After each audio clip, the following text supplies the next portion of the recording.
Hey guys, so let's chat, okay? Today I'm going to be teaching, giving you a little education around the concept called the reality gap. And I learned about this at my current job. It is a concept that is from acceptance and commitment therapy. And I use it as a part of the curriculum that I do for a mood group. And so I really, every time I do it, I'm like, man, this is so important for people to know about. And I don't think enough people know about it. And maybe if they did, they would practice acceptance a little bit more. So, a reality gap essentially is the space that exists in between where you want to be and where you actually are. So as people, we have the tendency to think in a cognitive distortion called shoulds. So we like to say, well, I should be here, or I should be doing this, or it should have went this way.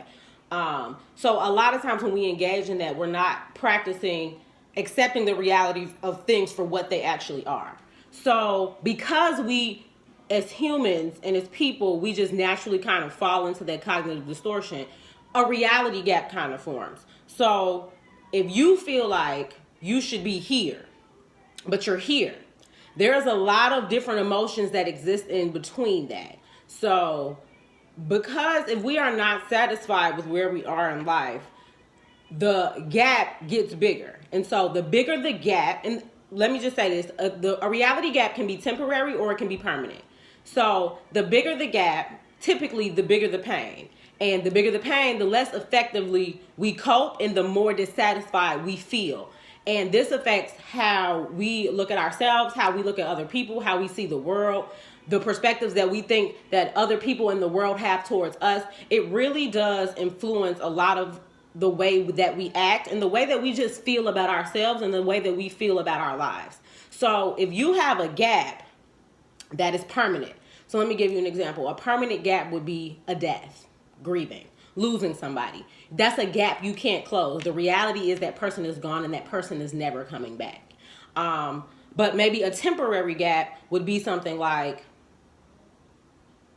earning your college degree. So maybe you felt like, you were on the road to getting your degree at the same pace as everybody else, and life happened and you had to rearrange your plans. And so you may have postponed achieving that goal. So for right now, that gap is only temporary, because once you achieve that goal, that is a gap that you're going to be able to close. You're going to be able to say, I did that.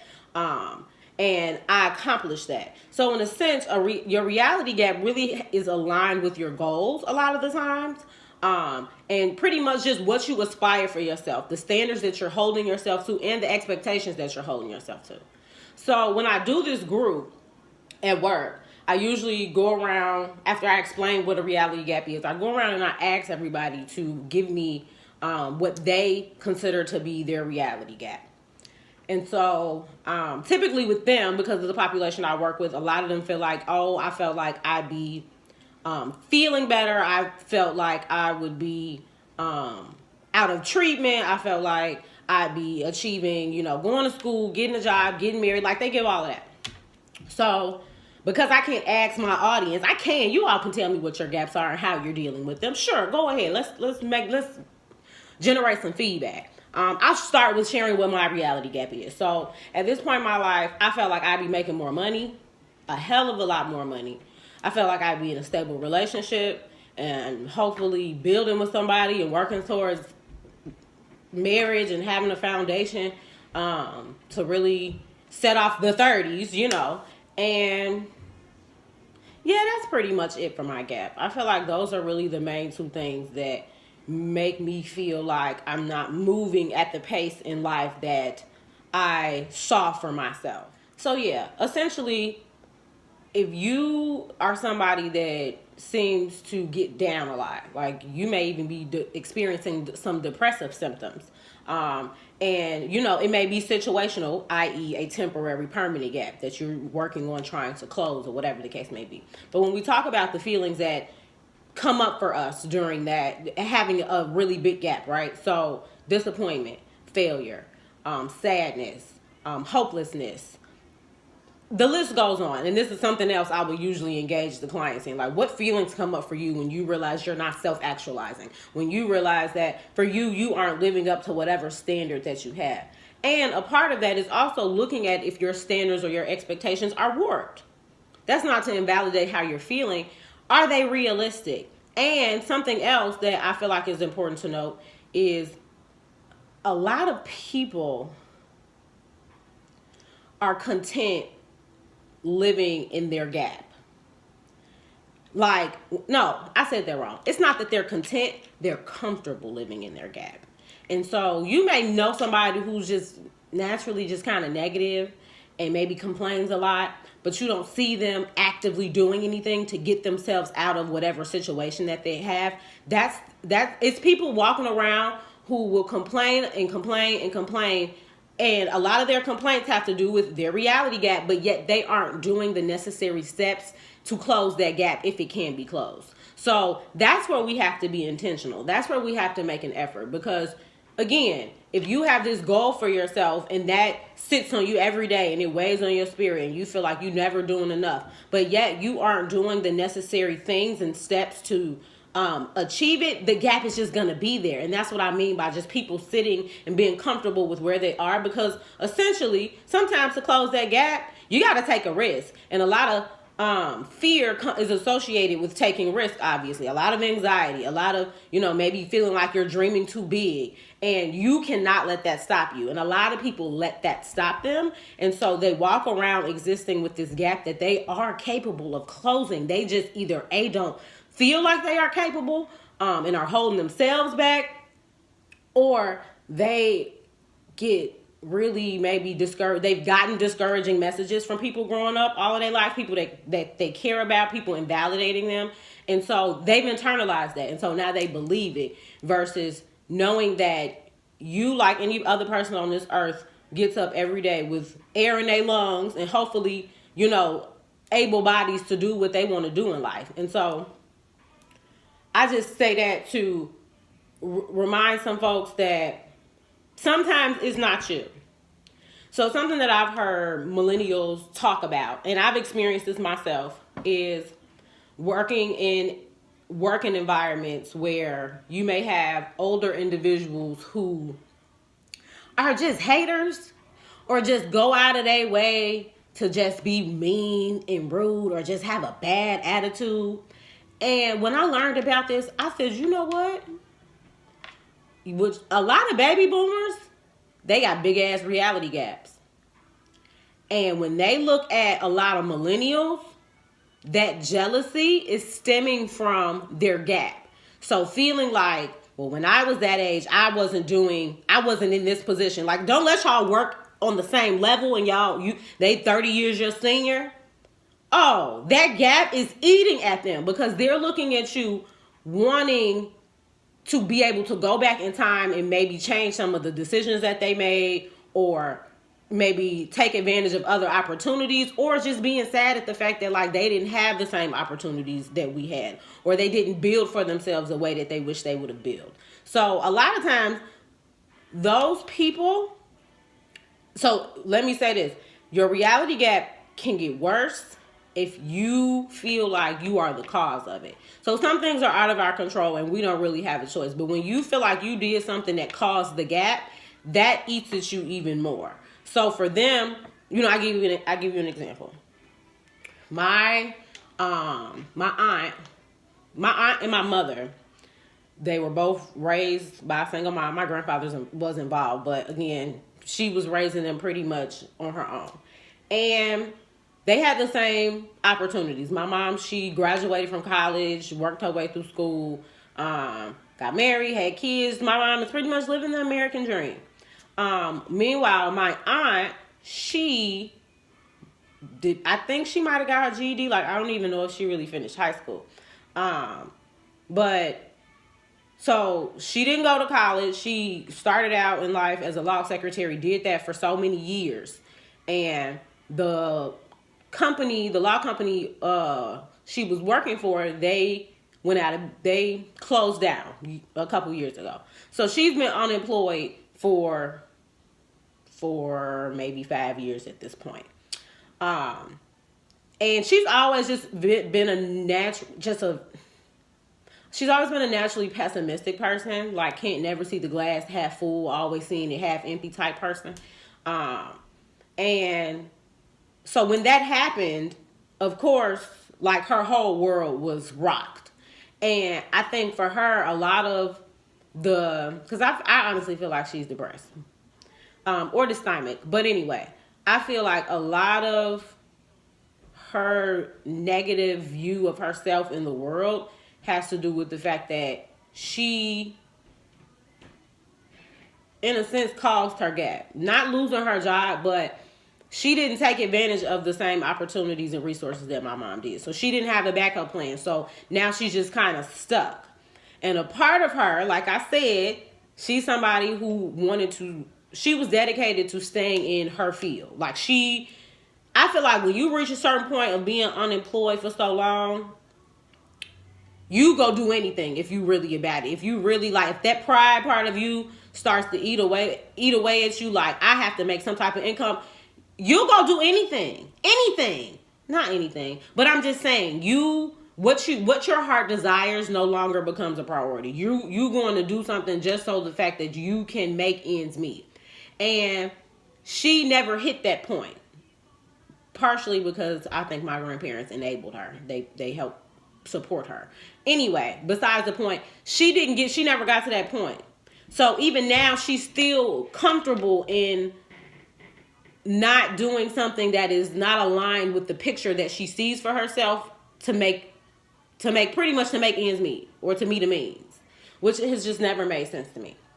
So I just say that, again, people project their own insecurities, their own problems, how they feel. So when you're in a working environment and you getting some of that hate from an older individual and you can't figure out why, baby, it's because they're jealous.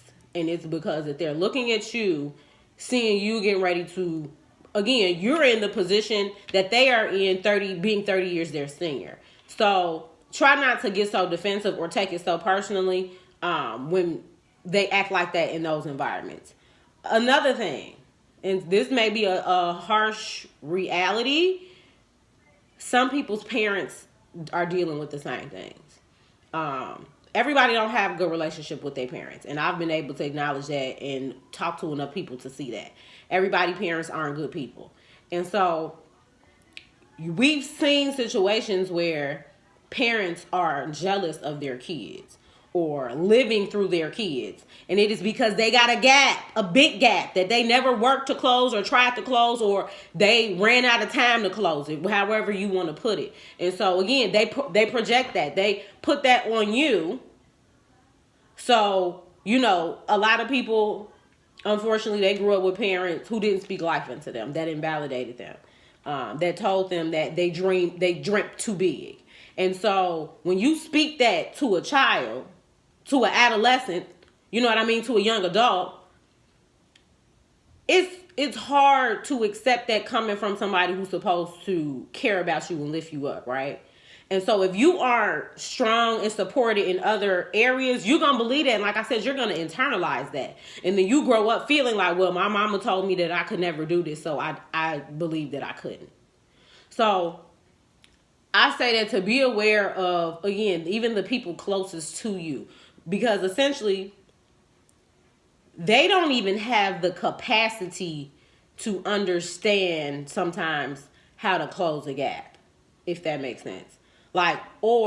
You being able to close your gap, they can't even fathom somebody being able to do those things. So they automatically, it's like some parents, I think they even kind of do it out of love, like, well, let me talk them out of this so that they're not disappointed later. It's a flawed logic, but sometimes I really do feel like some parents think that way, like they're saving their children from hurt by discouraging them from doing certain things, because the parent doesn't have the capacity to dream that big. So just keep that in mind, okay?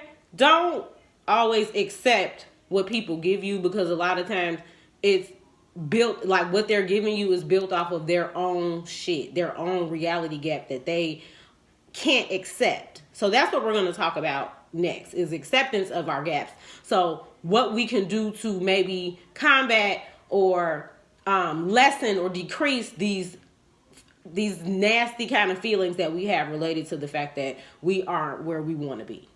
So, how do we continue to grow, continue to healthily cope? Because that's the thing.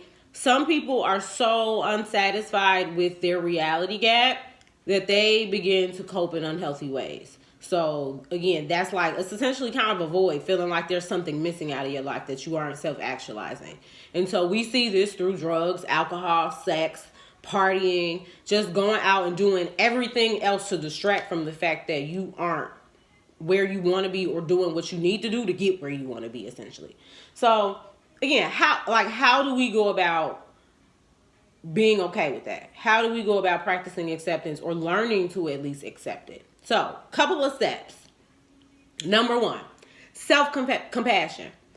Some people, everybody pretty much for the most part is harder on themselves than they are on other people. So if you make a mistake and it sets you back or you got to take an L, you're going to sit there and you're going to be more harsh on yourself than if somebody who you love came to you and was like, yeah, this happened to me. I had to take this L. I'm really fucked up behind it. You would speak life into them. You would give them encouragement. You would be empathetic with them and give them the necessary push and the motivation. However, when it's us, we throw ourselves pity parties. We sit in our feelings.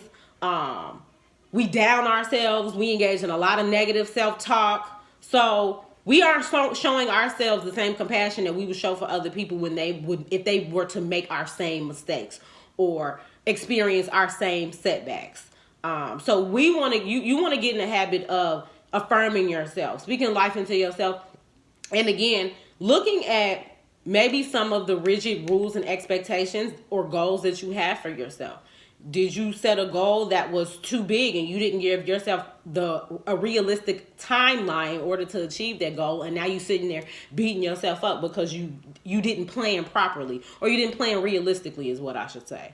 Like some of the clients that I see, they have really unrealistic expectations for themselves, like so rigid and pretty much like going for that whole perfectionism thing. And usually it's because they may come from households where that the family or the parents instilled in them that they had to do everything right. They had to do everything right or they would have consequences, or, you know, they would be emotionally or verbally abused, like different things like that. So for them, it's about allowing yourself to make mistakes, being compassionate with yourself when you do make a mistake, and learning that practice versus feeling the need to beat yourself up, down yourself because you feel like you didn't do what you set out to do. And sometimes, and learning to just be okay with that too. Like that's just a part of life. So if every time something doesn't go your way or you don't meet the exact standard that you have for yourself, especially if that standard is extremely unrealistic or warped, you're gonna feel like a failure a lot of the times because you're going for a goal that is damn near impossible to reach sometimes. Not all the time, but sometimes. Like when I tell you, some people just have, it's just no room. That's what I want to say. Your goals sometimes have to be flexible. Your expectations for yourself have to be flexible. So you have to be able to say, okay, well, if it goes the way I want it to go, great. And if it doesn't, how am I going to deal? That's a skill called coping ahead. How am I going to be okay from this if this does not work in my favor or the exact way that I saw it for myself? So, number 1, self-compassion. Number 2 is, breaking rumination and negative self-talk. So, a lot of times, especially if you are somebody that deals with a lot of anxiety, like I said a little while ago, when something does not go the way in which you thought it was going to go or you wanted it to go, you sit there and you down talk yourself. So I'll give you an example. Going through a breakup, right? So for women, sometimes, I mean men too, but I'm a woman, so I'm gonna speak for us. A lot of times when women go through breakups, we engage in a little negative self-talk. And I tell my clients all the time, Engaging in some negative self-talk, I feel like is normal when you kind of are overwhelmed with life or something happens that you didn't foresee happening or you didn't want to happen. So you break up with somebody you've been with, you thought you was going to be with them, thought it was going to be perfect. And so there's a reality gap. That relationship is no longer existing. And so you may engage in some negative self-talk. Oh, was I not pretty enough? What did I do? What could have I done better? Why did they do me like that? I'm unworthy of love. You tell yourself all of these things. I'm never gonna be happy. I'm never gonna get married. We sit and we throw a little pity party. And I tell people it's okay to throw yourself a pity party, but you gotta put a time limit on the pity party. So I tell, if you want to sit, or even so, in relation to ruminating. So ruminating is the cousin of worry. Sitting there and really just allowing yourself and your energy to be consumed by something normally that you don't have any control over. That's when we ruminate the most. When there's nothing that we could possibly do, or when we're focused too much on what we can't do and what's out of our control versus what we actually can do. So, again, the breakup example. You sitting there, you going through all this. I tell people you can have your pity party max 30 minutes, maybe an hour. Get your crying out, all of that. And then it's time to boss the fuck up and decide what are you going to do. Because if you let yourself sit in that too long, then you stay in that. Versus allowing yourself to feel your feelings. That's what we talk about. You got to allow yourself to feel those feelings. Sit in that feeling. It's going to feel uncomfortable, but allow yourself to really just sit in and feel it. Because when you don't sit in and feel it, then you go into the drugs, then you go into the alcohol, then you go on to distract yourself because you can't sit in it. So you want to learn how to sit in it. You just don't want the negative self-talk and the exerting energy towards it to last way longer than it needs to. So that's what I mean by saying give yourself 30 minutes, an hour, sit there, cry it out, talk bad, all that stuff. And then you get up and you write that list. You write that pros, cons list about why that nigga losing out. Okay? You sit there and you write down everything good in life that you've ever accomplished before he came into your life. So you can show yourself that you are still somebody but you were somebody before this relationship and you're going to be somebody after this relationship. So just doing little things like that are allowing yourself to do what you need to do emotionally and not staying stuck in that. So that's number 2, not falling into and being able to check yourself when you do that. So again, allowing yourself and then being like, you know what? His loss. I'm a bad bitch. I got a lot going on for myself. And then here you are. You just flipped the script. You've just exerted your energy from being sad and upset about this relationship that has ended that you can't do anything about to reminding yourself what you are in control of, what you can do, how you are going to move forward, and having strength and power. So number 3, for how we are working to get ourselves out of these funks that we fall into, our reality gaps, is to think about, and I think Black people specifically, we're very resilient. So we sometimes we naturally fall into this. This is something that I've noticed. But what you want to do is you want to sit and think about what story do you want to leave behind. The worksheet that I usually have that I do with my group, pretty much one of the statements in there, it says, well, it might be a question, but anyway, it says pretty much, what are we going to do that dignifies our suffering?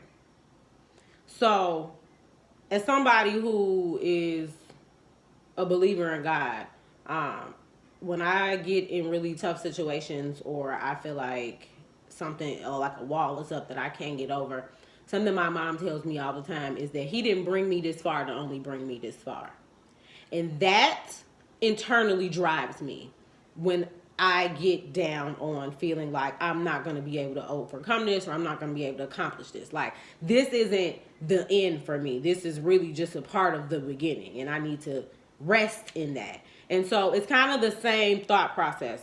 What are you going to do that dignifies your suffering? So you've gone through all of this, all these trials and tribulations, all these struggles, all this shit that you thought was going to set you back, that you weren't going to be able to beat. And yet, somehow, some way you do. And so that drives people. That motivates people. And so I ask because a lot of times I get clients that are very hopeless. Very hopeless. And hope is one thing that is very hard to instill in somebody else. And when I ask them, what do you want your story to stand on? What do you want your story to stand for? Do you want people to say, oh, well, they went to treatment and they did therapy and they tried, but then they just gave up? Same thing with my aunt. I look at her, I'm like, you want people to look at you at the end of your life when you're no longer on this earth, you want people to look and be able to say that you gave up? No. I always get back on that horse. Every single time. I don't care how much embarrassment, shame, especially, again, dealing with my population. We get people who, they finish treatment, they may come back 3-6 months later. Every time they come through them doors, I'm like, let's get the work. Because I can commend you for always making the attempt, making the effort. It's so many people who could close their reality gaps and they don't, because they don't make the intentional ass effort to do so. They sit in being content and being stagnant. I can't, and it might be a part of a pride thing. I don't know, but I want everybody to feel like that. Like, no, this not gonna end me. This not how my story gonna end. People not gonna be able to say I gave up or I didn't try. So that's always something to think about. Is what story do you want to leave behind? When your life is over, what do you want people to be able to say about how you made it through your hardships? Did you keep working until you got those victories? Or did you just be like, all right, fuck it. I mean, it ain't happened. So sometimes the game plan just needs to be changed. It don't need to be X. It just needs to be altered. So the last one, I pretty much just compiled as pretty much practicing acceptance, getting organized, and documenting progress. And the reason why these kind of all go together is because if you struggle with the fact that you aren't doing what you want to do or you aren't where you are, that don't change shit. And when I say struggle, I don't mean like emotionally. I mean like you sit there and you complain about it. You talk down on it. You don't speak life over yourself. Like, pretty much just not accepting it. That's what I mean by struggling with it. And again, if it's out of your control, why sit there and struggle with something you don't have a hand in? That's exerting extra energy towards something that this is energy you could be putting towards figuring out, well, what can I do? Where am I right now? Sometimes, again, we get clients. I give you an example. We get clients and they're at treatment, staying at our facility, and they may have a bunch of life shit they got to figure out. Where I'm going to work, where I'm going to live, I'm going through divorces, all types of shit like that. And so a part of them gets so anxious and a lot of their mood is just all over the place because they feel like they need to be at home and not focusing on their treatment when they can't handle the shit at home if they don't focus on their treatment. So a lot of times I have to remind them like, well, do you want to do this again in another month? So no, you need to stay and take care of your business and do what you can now. You don't have a job, okay, after your programming, after going because we have treatment hours, and they have free time in the evening. After your programming hours, get online and start looking at jobs, putting feelers out there, start editing your resume. Do what you can where you can instead of because the thing is, I preach a lot about being organized. Organizing your thoughts and your goals and what you want to do. Because when we are not organized in those things, it gives us a lot of anxiety. We have a lot more feelings associated with procrastination, or like just that anxiety that we aren't doing things that we need to be doing. And so when we organize these things and we have a system set up, so I give you a college example. You got a big ass paper coming up. And thinking about the fact that you got to do a 20-page paper will overwhelm somebody. And if you sit there every day just thinking about the fact that you have a 20-page paper to do, it's going to keep causing you to be anxious versus you sitting down and you being like, okay, on Monday, I'm going to do this part. On Tuesday, I'm going to do this part. On Wednesday, I'm going to do this part. On Thursday, I'm going to do this part. And you break it down and you organize how you want to accomplish the goal. Step by step. So that way, that eases up some of that anxiety because now you have a plan in front of you. And I'm a writer. People know I got sticky notes everywhere because that's how I stay organized and that's how I need to remember stuff. If I know it's a chat that I want to do on a topic, it's floating all around in my head until I sit down and I organize my thoughts and how I want to relay the information and what I want to make sure that I touch on. And that eases my anxiety around, okay, well, what chats I got to do this weekend? All of that. So just by giving yourself a little structure, you'll be surprised at how much more equipped you feel to handle things as they come up. So organization is a big key to diminishing some of that anxiety or feeling like you're not doing what you need to be doing or you're not doing enough. And to add to the whole not doing enough, you got to note those baby steps. That those steps that you put in, those seeds that you lay every day, those bricks that you lay, those seeds that you plant, those bricks that you lay, you have to pay attention to those and you have to note those, because the thing is, unfortunately, people sometimes they wake up and they just expect for some shit to have happened. And when that doesn't happen, then they feel like then they feel even more discouraged, like they're not doing enough, or like they're being stagnant. And essentially, you will miss the big stuff if you don't count the small stuff. You gotta count the baby steps, because if you don't, then when the big shit happen, sometimes you miss it. You don't even bask in it the way that you should, because you haven't been paying attention to every single brick that you laid in order to get that building. You get what I'm saying?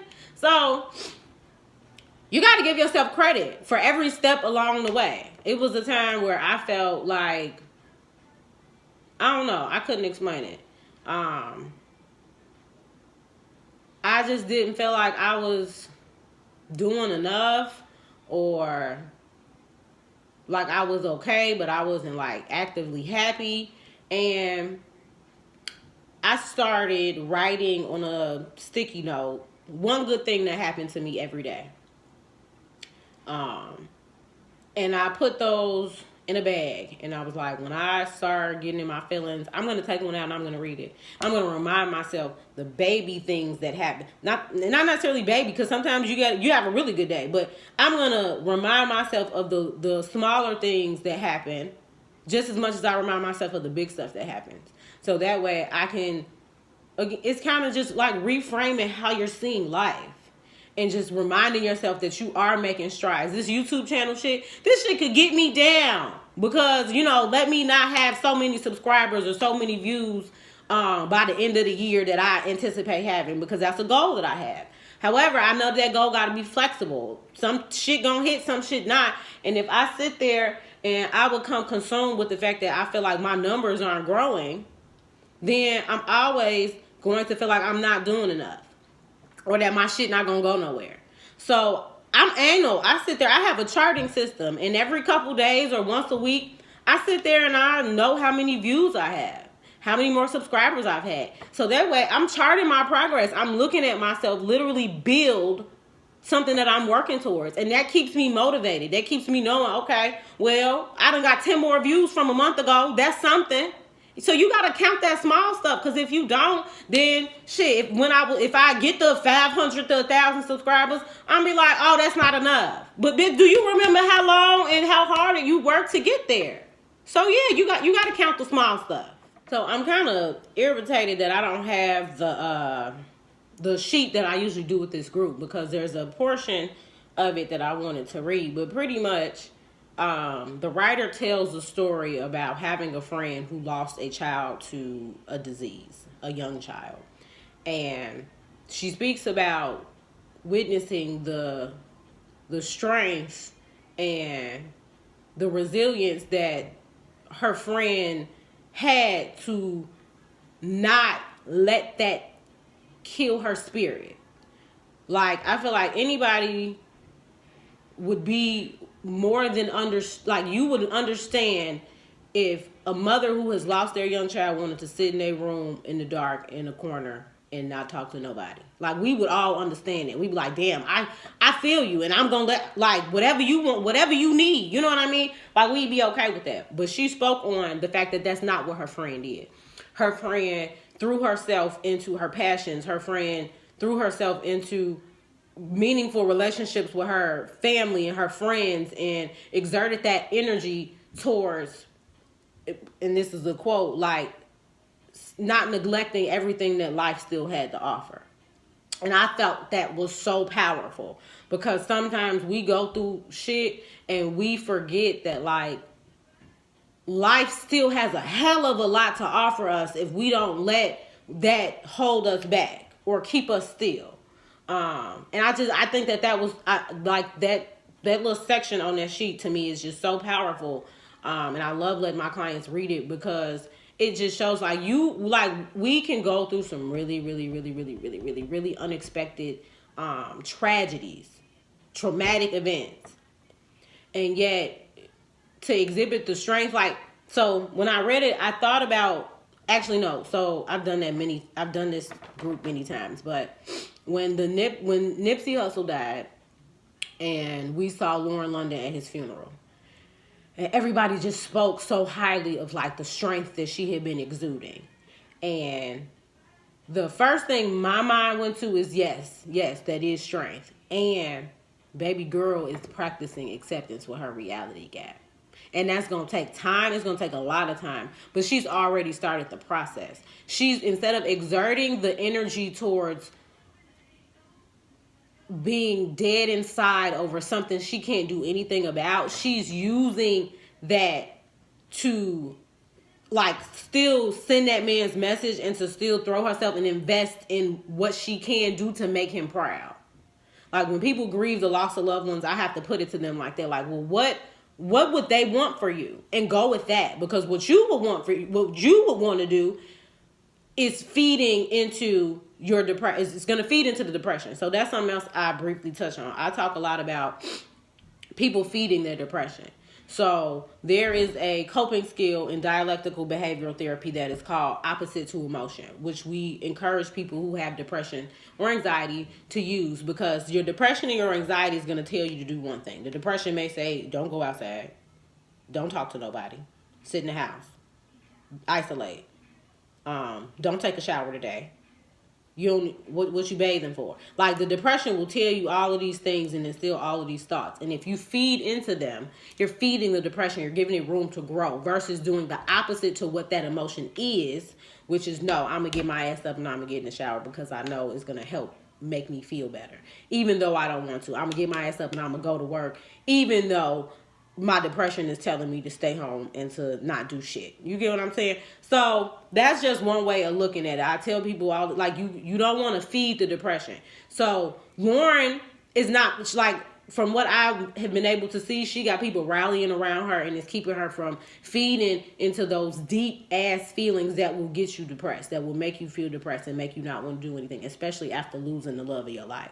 So I just thought that was important to mention. Like, people really, like, they admired her strength, because you look at her and you like, girl, if that was me, I'd be on the floor, tore up. But she understands the concept behind, like, working on what we can control. Like, we can't control that man not here no more. So to sit and to dwell in that and to ruminate on that, you dead with him. That's why I said, like, instead of her being dead inside, like, she used that to really send the message that, like, she's not gonna let his dying go in vain, and that's giving her something to push and propel her. And so we kind of, in our day-to-day struggles, we got to have that same outlook. Okay, so I think that's all I have for today. A little long of a chat, but I just felt like this is stuff that people need to hear. Like, don't be so quick to get defensive or internalize, like, again, negative shit that people say to you or they put on you, even if it is family, because a lot of the time people are just dealing with their inability to think bigger. And they mad that you can think bigger, that you have that capacity. And it's not always, it's really, most times, it's not about you. When people get fussy with you, when they be on some hater shit, that's all them. So don't even get that no energy. Like, continue to put your energy into your goals, and again, allowing those goals to be flexible, allowing those expectations to be flexible, reminding yourself that you are human, practicing that self-compassion. Okay, so y'all have a good rest of your day.